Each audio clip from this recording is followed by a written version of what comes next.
Top Gear is 21 years old. We've grown up, we've matured, we've come of age. Or have we?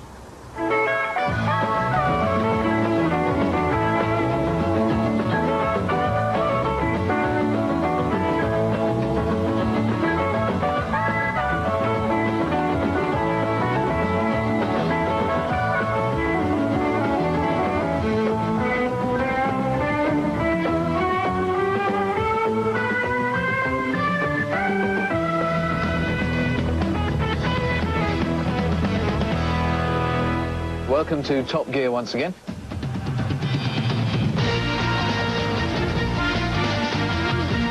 Put out the cat and lock away your grandma. You're about to experience Top Gear at full pelt as we cram 21 years into 29 minutes.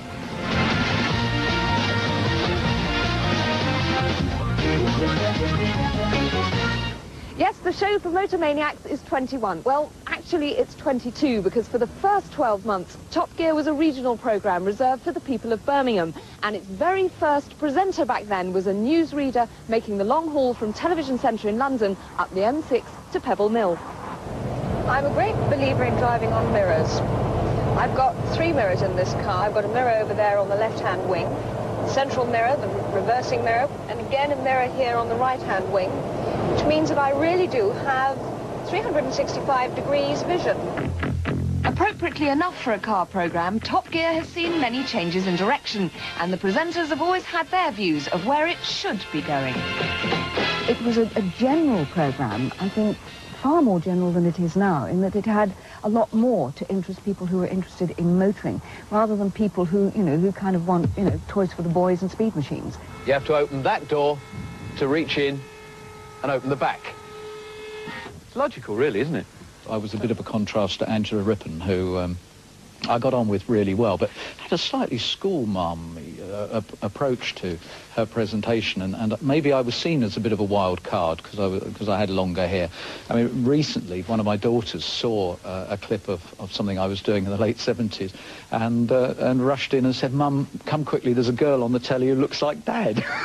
I remember seeing the programme with Noel, and it seemed to have a kind of very loose journalistic feel to it. It was all very much vroom vroom school of motoring journalism. I mean, I can drive this red one faster than you, and about the shape and colour of cars so much. I mean, I found that is not the sort of journalism I'm interested in, so it wasn't one of my favourite programmes, I must admit.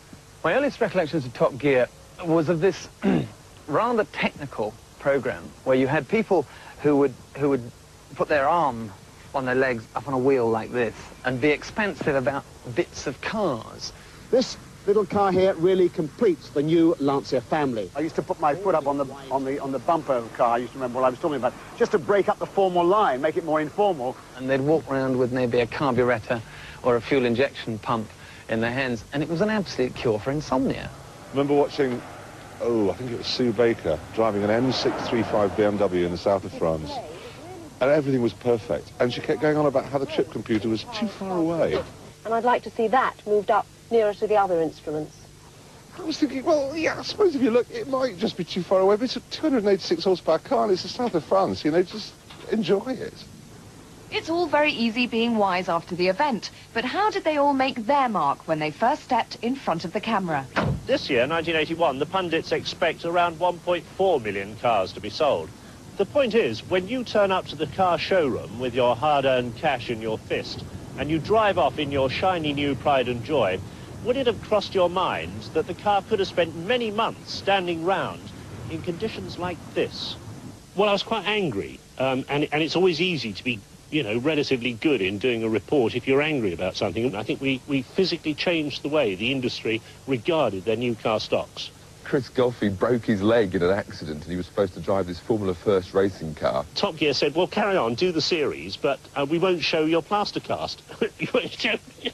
So the item was actually Chris standing on a plastered leg saying, here's the Formula First, and we've got our pet racing driver, Tiffany Dell. And I just drove the car and spoke as I drove round, but never took my helmet off in the entire item. Clearways, turn, oversteer in and power on, and that was almost exactly as I'd like to do clearways in this sort of car. That was dreadful. I'm surprised they still kept me on.